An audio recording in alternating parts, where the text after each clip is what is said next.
आप देख रहे हैं इंडिया न्यूज। सबसे पहले देश बांग्लादेश से बड़ी खबर। बांग्लादेश जहां पर मोहम्मद यूनुस को बड़ी जिम्मेदारी अंतरिम सरकार में दी गई, लेकिन ऐसा लग रहा है कि मोहम्मद यूनुस के हाथ से सभी चीजें निकलती हुई जा रही हैं और पूरी तरह से यहां बांग्लादेश की आर्मी का राज नजर आ रहा है। क्या अब आगे आर्मी ही राज करेगी? क्या यहां हालात कभी सुधर नहीं पाएंगे? कठपुतली बनकर रह गए मोहम्मद यूनुस। और इस बीच जान लीजिए बड़ा अपडेट, यूनुस सरकार के काबू में बांग्लादेशी फौज भी अब नहीं है। सरकार के बजाय बांग्लादेशी आर्मी ही यहां पर तमाम बड़े फैसले ले रही है। ट्रेनिंग के लिए भारत अब यहां पर नहीं आएंगे बांग्लादेशी जज, जो जानकारी मिल रही है। जजों की ट्रेनिंग कार्यक्रम को सेना ने रद्द कर दिया है। यानी यहां जो भी कोशिशें की जा रही हैं, भारत और बांग्लादेश के बीच में रिश्ते बेहतर हो, वो भी यहां काम करते हुए नहीं दिख रहे हैं। बांग्लादेशी फौज की पूरी तरह से चल रही है। मोहम्मद यूनुस या तो चीजें संभाल नहीं पा रहे या उनके हाथ से वाकई काबू से बाहर चीजें पहुंच चुकी हैं। अब यहां जिस तरीके से 50 बांग्लादेशी जज आने वाले थे ट्रेनिंग के लिए भारत, इस दौरे को भी कैंसिल कर दिया गया है। 2017 में शेख हसीना के पीएम रहते हुए यह समझौता हुआ था। सभी जज 10 फरवरी को हिंदुस्तान आने वाले थे, लेकिन यहां आर्मी ले रही है बड़े फैसले और इस दौरे को पूरी तरह से रद्द कर दिया गया है। ट्रेनिंग के लिए अब बांग्लादेशी जज भारत नहीं आ रहे हैं।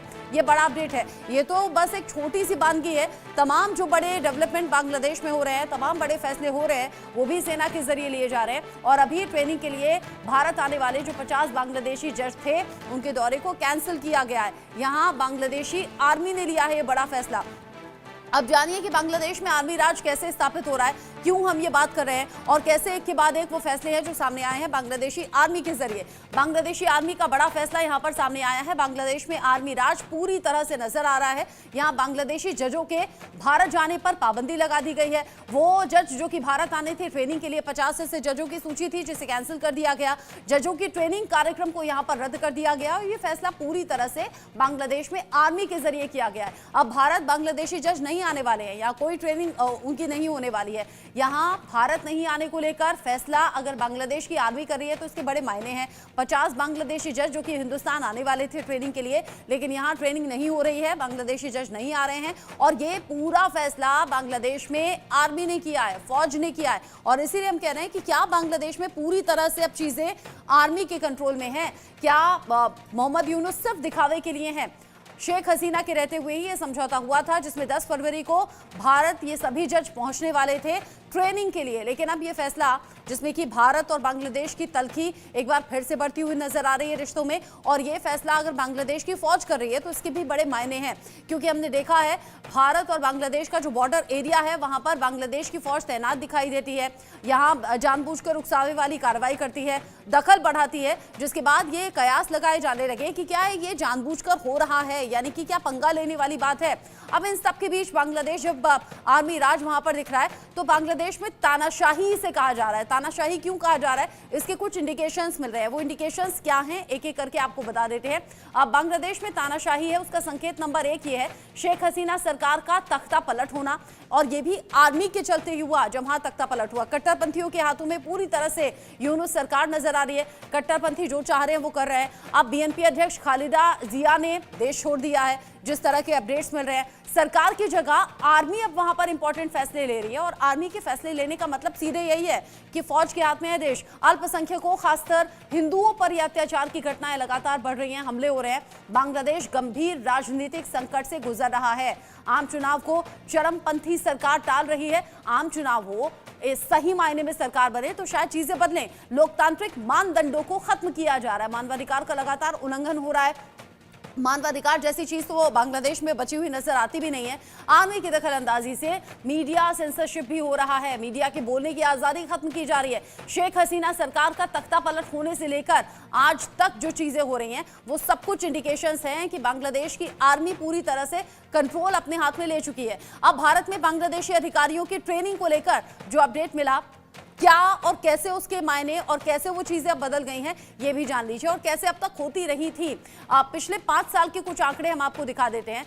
यहाँ शुरुआत करेंगे 2019 से 20 के बीच में, जब 37 बांग्लादेशी अफसर भारतीय सेना के अलग अलग ट्रेनिंग कोर्स में शामिल हुए थे। 2019 से 20 की ये अपडेट है। 37 बांग्लादेशी अफसर भारतीय सेना के अलग अलग ट्रेनिंग कोर्स में शामिल हुए। फिर आ जाइए साल 2021 से 22 के बीच में 62 बांग्लादेशी अफसर भारतीय सेना के ट्रेनिंग कोर्स में शामिल हुए थे, हिस्सा रहे थे। और उसके बाद 2022 से 23 के बीच में 52 बांग्लादेशी अफसर भारतीय सेना के अलग अलग ट्रेनिंग कोर्स में शामिल हुए थे बेहतरी के लिए। फिर 2023 से 24 के बीच में 30 बांग्लादेशी अफसर भारतीय सेना के ट्रेनिंग कोर्स में शामिल हुए थे।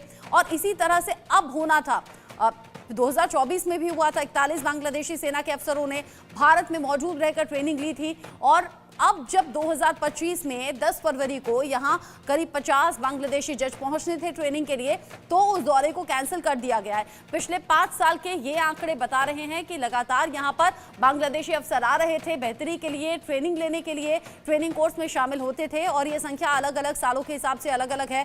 जो डिटेल आप देख रहे हैं, 2023-24 के बीच में 30 बांग्लादेशी अफसर थे जो कि यहां पर पहुंचे थे, भारतीय सेना के ट्रेनिंग कोर्स में शामिल हुए थे बेहतरी के लिए, अपने स्किल्स को बढ़ाने के लिए। साल 2024 में 41 बांग्लादेशी सेना के अफसरों ने भारत में मौजूद रहकर ही ट्रेनिंग ली थी और इसी सिलसिले को आगे बढ़ाना था जब बांग्लादेशी जज यहां पहुंचने थे। लेकिन अब ये दौरा कैंसिल हो गया है, अब ये ट्रेनिंग कैंसिल हो गई है और ये फैसला लिया गया है बांग्लादेशी फौज के जरिए।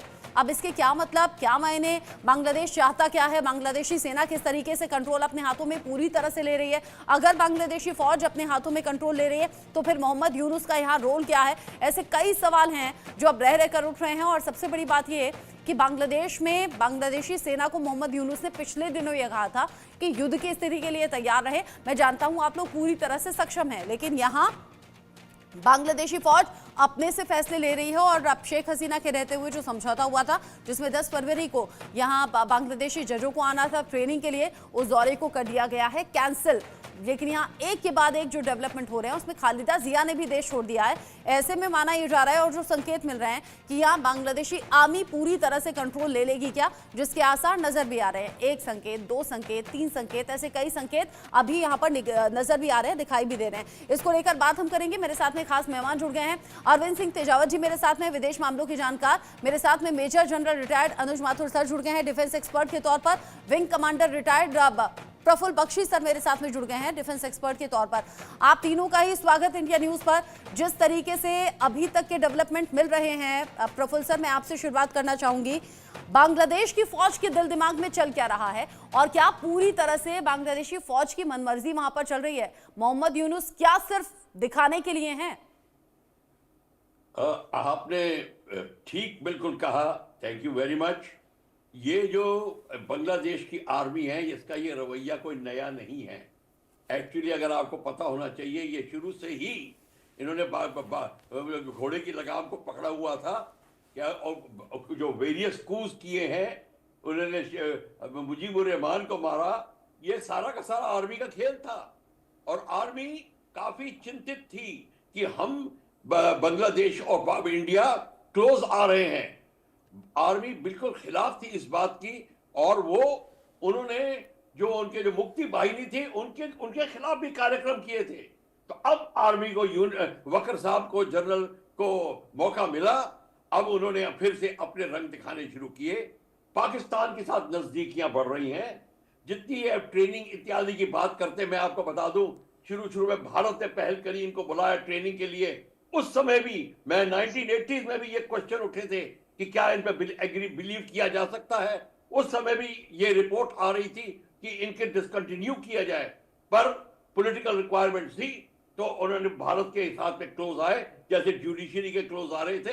पर अब आर्मी ने कहा है कि हमको इंडिया की क्लोजनेस नहीं चाहिए। पर वकर बड़े स्मार्ट हैं, जो बात बोलते हैं वो अलग बोलते हैं, वो उनके बड़े मीठे शब्द होते हैं, हमें भारत के साथ प्रगति करनी चाहिए इत्यादि इत्यादि। बट वो सारा बोलने, हाथी के खाने के दांत और दिखाने के और। ये पाकिस्तान के साथ मिले हुए हैं और चाइना इनको उकसा रहा है कि तुम इंडिया के क्लोज मत आइए, क्योंकि चाइना की अपनी BRI और प्रोजेक्ट्स चल रहे हैं, वो आर्मी के थ्रू काम करवाएंगे। जैसे कि पाकिस्तान में CPEC में आर्मी, पाकिस्तान आर्मी मदद कर रही है। तो इस तरीके से चाइना, पाकिस्तान, बांग्लादेश जब एक सॉलिड बन रहे हैं, उसके पीछे कोऑर्डिनेटिंग अथॉरिटी पाकिस्तान की आर्मी होगी।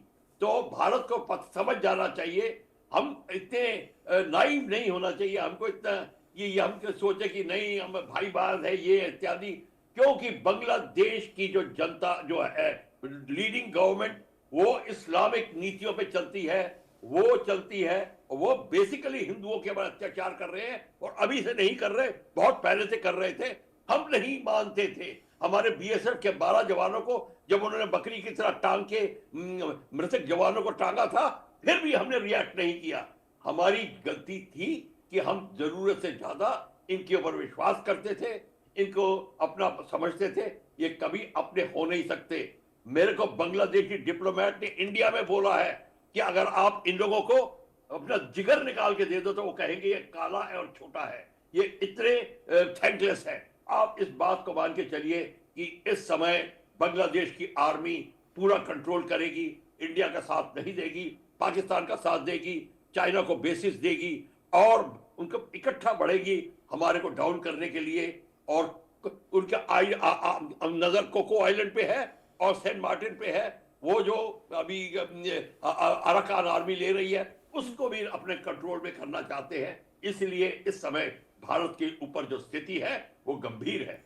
भारत के ऊपर जो स्थिति है उस पर तो नजर भारत सरकार की भी है, भारतीय फौज की भी है, लेकिन जिस तरह की स्थिति अभी यहाँ नजर आ रही है, मेजर जनरल माथुर, कल भी हम बात कर रहे थे कि यहाँ पर सेंट मार्टिन द्वीप जिस पर अराकान आर्मी कब्जा कर चुकी है, पाकिस्तान जहाँ पर चीन अपने हाथों की कठपुतलियों से बना रहा है और वो बर्बादी की कगार पर है, या ये कहिए बर्बाद होना वो शुरू हो चुका है, उसका असर दिख रहा है। क्या बांग्लादेश को पाकिस्तान देखकर भी सबक नहीं आया? वो चीन के हाथों खेल रहा है, वो पाकिस्तान से नजदीकी बढ़ा रहा है। अगर वो चीन और पाकिस्तान के बहकावे में आकर भारत से दुश्मनी मोल ले रहा है, तो क्या बांग्लादेश नहीं जानता कि कितना बड़ा उसके लिए नुकसान हो सकता है? रचना, देखिए, बिल्कुल आपने ठीक कहा है। क्या होता है, बांग्लादेश और भारत की जो इंटरडिपेंडेंस है वो इतनी ज्यादा है। आप किसी भी युद्ध का इतिहास देख लें, किसी भी इस प्रकार की परिस्थिति का इतिहास देख लें, इवेंचुअली जो आपका अल्टीमेट एम होता है, वो एम ये होता है कि उस युद्ध के बाद आप ऐसे क्रिएट कर सके हालात कि आप इकोनॉमिक एक्टिविटी बढ़ सके और आप इकोनॉमिकली माइटी हो सके। हर चीज आज की तारीख में दुनिया में इकोनॉमी पे आधारित है। अगर डोनाल्ड ट्रंप एक स्टेटमेंट दे सकते हैं कि कनाडा अमेरिका का हिस्सा है, वो किसी मिलिट्री पावर के हिसाब से नहीं दे रहे हैं वो स्टेटमेंट, वो उसका इकोनॉमिक स्ट्रैंगुलेशन करके और उसको तो आप ये देखेंगे रचना कि सबसे ज्यादा इंपॉर्टेंट जो चीज होती है वो इकोनॉमिक डेवलपमेंट होती है। और ये पाकिस्तान बांग्लादेश की जो आर्मीज है, कोई आर्मी इस बात को समझने के लिए तैयार नहीं होती, उनका अपना एजेंडा होता है। और यही बात है, आप देखेंगे कि पाकिस्तान आज की तारीख में क्यों गर्त में जा रहा है। उसकी वजह यह है कि पाकिस्तान की आर्मी का, पाकिस्तान की इकोनॉमी में, पाकिस्तान की डिप्लोमेसी में, पाकिस्तान की फॉरेन रिलेशंस में, पाकिस्तान की हर चीज में उनकी दखल है। वो साबुन से लेकर के हवाई जहाज तक खुद मैन्युफैक्चर करते हैं जो आदमी। तो इसी प्रकार से बांग्लादेश की जो आर्मी है वो भी कहीं ना कहीं, आफ्टर ऑल डीएनए तो वही है, कहीं ना कहीं प्रयास कर रही है कि वो अपना यहां पर प्रभुत्व जमा ले। दूसरी बात है, इसके लिए मैं पूरी तरह स्क्वायरली मोहम्मद यूनुस को ब्लेम करना चाहता हूं, उनको रिस्पॉन्सिबल मानता हूं, क्योंकि मोहम्मद यूनुस जब एक बड़ी उम्मीद के साथ मोहम्मद यूनुस को चीफ एडवाइजर गवर्नमेंट का बनाया गया था और उनसे उम्मीद थी कि वो बांग्लादेश में हालात को कंट्रोल करेंगे, जिसमें कि वो फेल रहे। वजह कुछ भी रही हो, वजह के बारे में रचना हम बाद में बात कर सकते हैं। दूसरी बात, उनको एक टास्क था कि वो हालात सुधार के जल्दी से जल्दी वहां पर डेमोक्रेसी रिस्टोर करें, इलेक्शंस करवाएं। वो नहीं किया उन्होंने, और मैं ये मानता हूं कि वो जानबूझ करके ड्रैगिंग हिज फीट। उसकी वजह यह है कि वो चाहते हैं कि वो आईएसआई के जो इन्फ्लुएंस है, जो पाकिस्तान की आर्मी का इन्फ्लुएंस है, वो इन्फ्लुएंस यहाँ पर उसका आप साफ साफ देख रही हैं। ये जो कोर्स था मध्य प्रदेश में होने वाला था जजेस का, वो पूरी तरह फंडेड बाय इंडिया था। उसमें कोई बांग्लादेश का कुछ भी एक टका भी खर्च नहीं होने वाला था। तो उस कोर्स को कैंसिल करना एक मेरे हिसाब से बहुत बड़ी डिप्लोमेटिक भूल है, और वो उनको समझना चाहिए कि कोई कुछ भी कहता रहे, अमेरिका जैसी महाशक्ति अफगानिस्तान में आकर के 20 साल में मार खा के वापस गई। अमेरिका ने वियतनाम में मार खाई, कोरिया, हर जगह। उसकी वजह ये होती है कि आपका जो सबसे इंपॉर्टेंट जो जो जो पार्टनर या इंपॉर्टेंट पर्सन जिससे आप इंगेज करते हैं वो होता है आपका नेबर। अगर आपके नेबर के साथ इकोनॉमिक, बायलैटरल, डिप्लोमेटिक रिलेशंस ठीक नहीं है रचना, तो आप कभी भी प्रोग्रेस नहीं कर सकते। और बांग्लादेश का सिर्फ एक नेबर है, वन, और वो भारत है।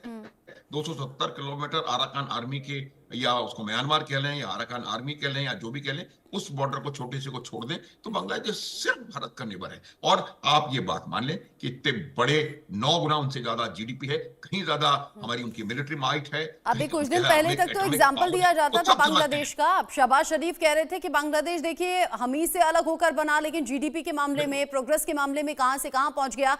लगता है यही बात पाकिस्तान को अखर गई और इसीलिए लगता है बांग्लादेश की बर्बादी की कसम खाकर उससे दोस्ती बढ़ा ली और बांग्लादेश ने भी आंखें मूंद ली। अब